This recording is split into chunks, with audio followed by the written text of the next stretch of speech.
নতুন বছর এসেছে। সবাই বলছে এবছর নিজেকে বদলাবো। আমি কিন্তু কাউকে বদলাতে আসিনি। আমি একটা প্রশ্ন নিয়ে দাঁড়িয়ে আছি।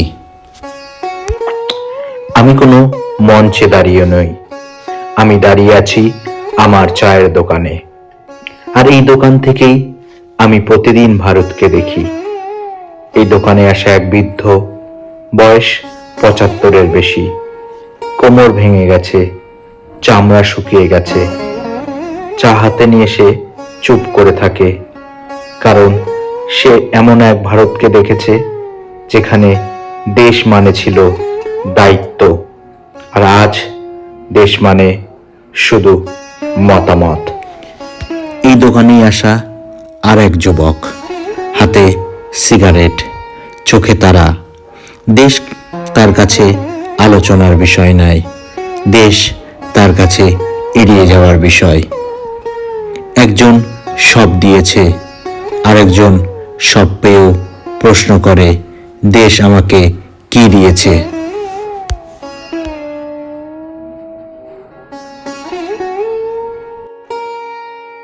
আমি এই দুজনের মাঝখানে দাঁড়িয়ে প্রতিদিন চা বানাই, আর প্রতিদিন একটা প্রশ্ন ফুটতে থাকে, আমরা কি সত্যি রাষ্ট্রবাদী, নাকি আমরা শুধু সুবিধাভোগী?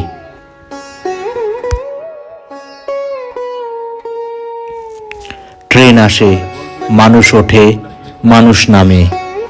এই ট্রেন শুধু মানুষ নিয়ে যাচ্ছে না, এই ট্রেনে চেপে যাচ্ছে সময়। আর আমরা প্ল্যাটফর্মে দাঁড়িয়ে বলি পরে ভাববো। আমার এই দোকানের সামনেই এই ছোট্ট ছোট্ট কুকুরছানারা একসাথে প্রতিনিয়ত খেলা করে। ওরা জানে না ধর্ম কি, ভাষা কি, রাজনীতি কি, কিন্তু তবুও ওরা জানে একসাথে থাকা কি। আর আমরা সব জেনেও একসাথে দাঁড়াতে শিখিনি।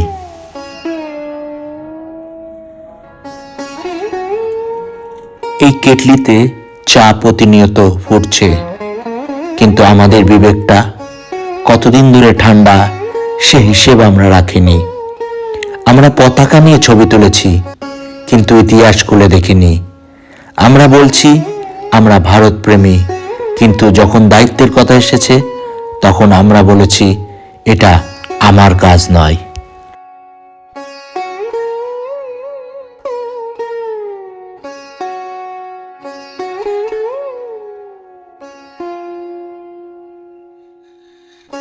তাই নতুন বছরের প্রথম দিনে আমি কোনো শুভেচ্ছা দিচ্ছি না, আমি একটা অস্বস্তিকর সিদ্ধান্ত নিচ্ছি। আমি আমার জন্মভূমিকে জানব, আমি তার ইতিহাসকে শুধু বলবো না, বাঁচব। এই যাত্রা বড় মঞ্চের নয়, এই যাত্রা ভাইরাল হওয়ার নয়, এই যাত্রা শুরু এই চায়ের দোকান থেকে। কারণ যদি এখান থেকেই রাষ্ট্রবোধ না জন্মায়, তাহলে কোথা থেকেও জন্মায় না। নতুন বছর, একটাই প্রশ্ন, আমি কি সত্যি ভারতপ্রেমী?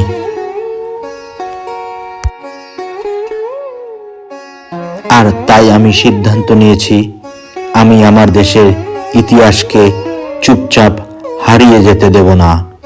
আমি আমার সংস্কৃতিকে লজ্জার জায়গায় ঠেলে দেব না। আমি আমার সভ্যতাকে শুধু বইয়ের পাতায় আটকে রাখব না।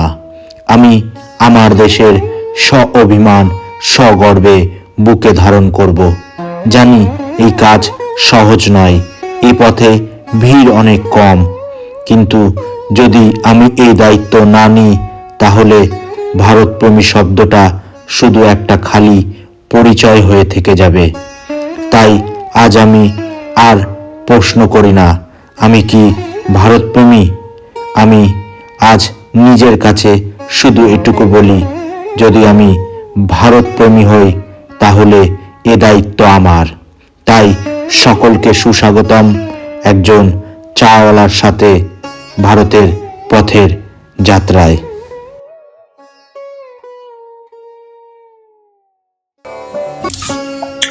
নমস্কার, আমি শান্তনু। আর আপনারা দেখছেন দ্য সোল ট্রাভেলার।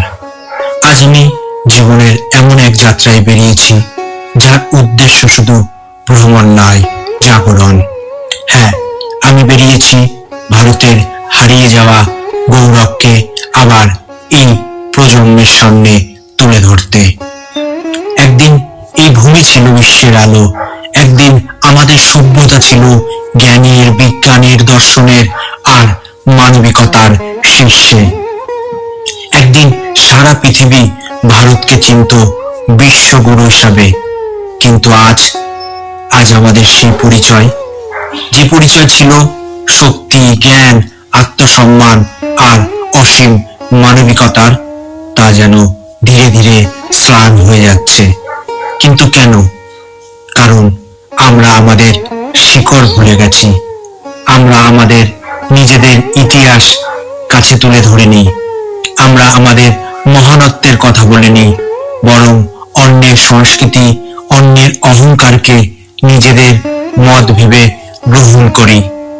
আর ইতিহাস বলে, যে জাতি নিজের শিকড় ভুলে যায় তার পতন দূরে থাকে না। সেই কারণেই আমি আজ এই যাত্রায়, মাটির টানে, আত্মার আহ্বানে, এই মাতৃভূমির হারিয়ে যাওয়া আত্মসম্মান আর পরম্পরাকে আরেকবার মানুষের হৃদয়ে ফিরিয়ে দিতে।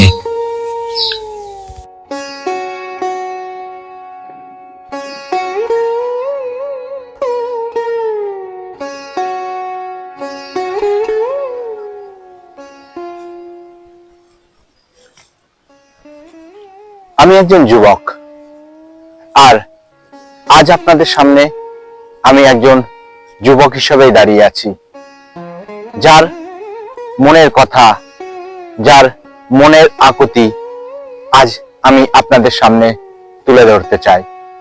প্রথমেই বলি, আমি কোনো বক্তা নই, কিংবা আমি কোনো শিক্ষকও নই। আমি এই মাটির সন্তান, যার আছে এই মাটির প্রতি অপার প্রেম আর ভালোবাসা।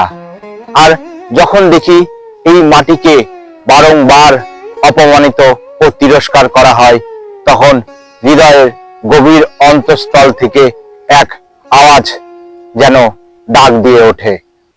আর সেই রাষ্ট্রের প্রতি প্রেম আর ভালোবাসা থেকেই আজকের আমার এই ভারতের পথের যাত্রা। আজ আমি বেরোচ্ছি ভারতের পথে, কিন্তু নিজের জন্য নয়, আমাদের আজকের যুব সমাজের জন্য। যে যুব সমাজ নিজেদের ইতিহাসকে ভুলে যাচ্ছে, নিজেদের শেখরকে ভুল ভাবছে। তাই আজ আমি বেরোচ্ছি সেই ইতিহাসের খোঁজে, সেই গৌরবময় ইতিহাসকে আরো একবার পুনরুদ্ধারের জন্য। আমরা এমন এক সময়ে দাঁড়িয়ে আছি যেখানে আমরা পাশ্চাত্য সভ্যতাকে ভাবছি খুব গতিময়, আর নিজেদের সভ্যতাকে ভাবছি স্থির ও থেমে থাকা। কিন্তু সত্যিটা কি জানো তো? আমাদের সভ্যতা কোনোদিনই স্থির ছিল না। আমাদের সভ্যতা ছিল এই সারা বিশ্বের সভ্যতার আদিশক্তি, যেখান থেকে বেরিয়েছিল জ্ঞান, গণিত, চিকিৎসা, দর্শন এবং সর্বোপরি মানবিকতার সর্ববৃহত্তম বার্তা বা দর্শন। সেই সভ্যতার অংশীদার আমরা, সেই সভ্যতার উত্তরাধিকার আমরা। তাই আমাদের সভ্যতা না তো ছিল কোনোদিন ছোট, আর না তো ছিল কোনোদিন স্থির। আর আজ যখন আমি দেখি ভারতের মানুষের ভারতের প্রতি যে উদাসীনতা এবং তাদের যে ভারতের প্রতি ভুল ধারণা, যে ভারত পিছিয়ে গেছে, এই ধারণাগুলি বা এই কথাগুলি আমার মনের মধ্যে, আমার বুকের ভেতরে ছুরির মতন বিঁধে যায়। ওং পূর্ণমিদং পূর্ণমিদং পূর্ণাতে পূর্ণমাবচ্চিতে পূর্ণস্যে পূর্ণমিদায়ং পূর্ণমাবশ্যিতে। ওম শান্তি শান্তি শান্তি। উপনিষদের এই বাণী আমাদেরকে শেখায় যে আমাদের সভ্যতা কোনোদিনই স্থির ছিল না, বরং আমরা স্থির হয়ে গেছি।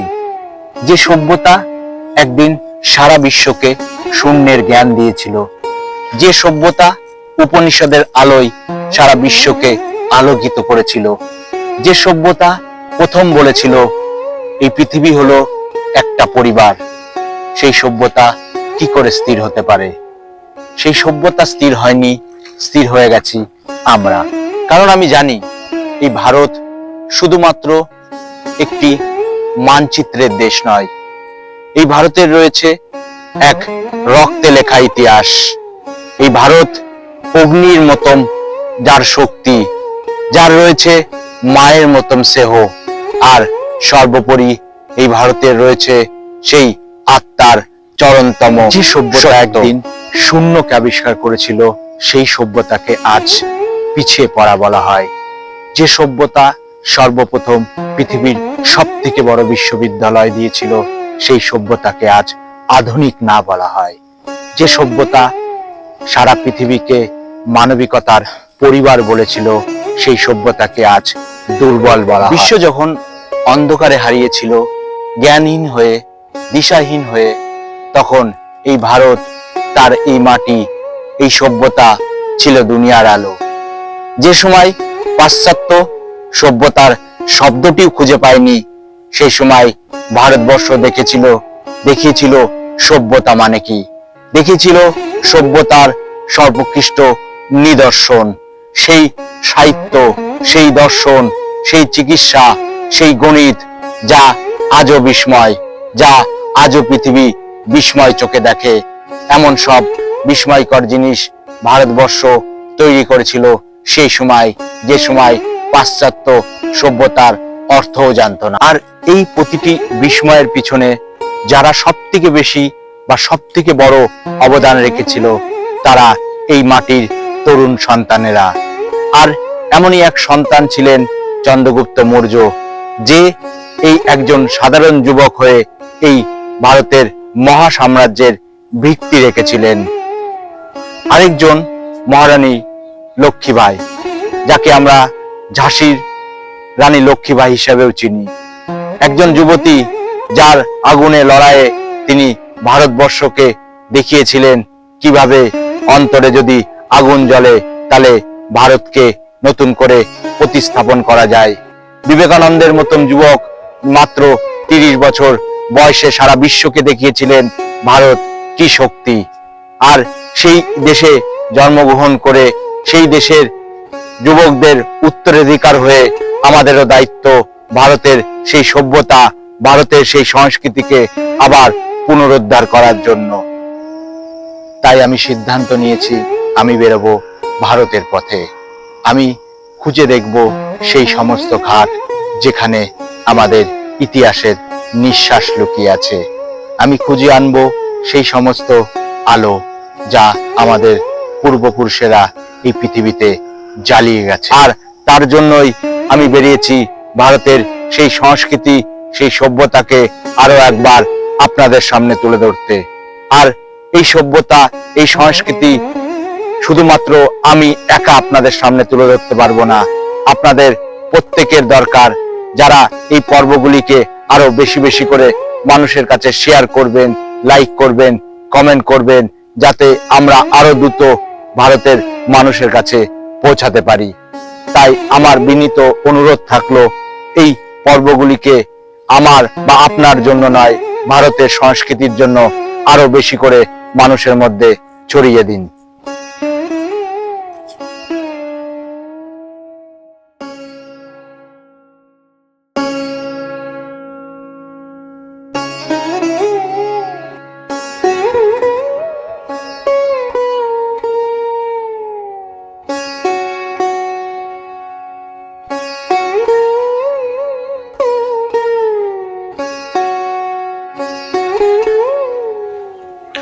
মনে রাখবে, এই পথ চলায় তুমি আমি শুধু দর্শক নই, আমরা এক নতুন যুগের সাক্ষী।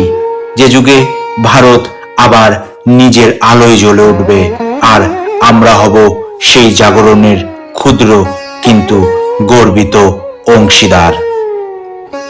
যদি এই যাত্রার শেষে তোমার অন্তরে একটুখানি আলো জ্বলে ওঠে, একটুখানি গর্ব ফিরে আসে, আর তোমার মনের গহন অন্তরে যদি এই প্রশ্নটা জন্মায়, আমি কে, আমি কোথা থেকে উঠে এসেছি, তাহলে বুঝে নিও আমার এই যাত্রা সফল। আর তোমাদের হৃদয়ে আমিও ভারতকে নতুন করে জন্ম দিতে পেরে গর্বিত অনুভব করব। চলো নিজেদের শিকড়ে ফিরে যাই, নিজেদের ইতিহাসকে আবার নিজের করে নিই, নিজের মাটির গৌরবকে আবার মাথায় তুলে ধরি। চলুন ভারতের পথে এই প্রথম পর্ব। চলো শুরু করি সেই আলোকে খুঁজতে, সেই নিজেদেরকে খুঁজতে, সেই ভারতকে আবার নতুন করে দেখতে। সুস্বাগতম এই ভারতের পথের নতুন পর্বে, নতুন সিরিজে। সঙ্গে থাকবেন, সাথে থাকবেন এবং বিনয়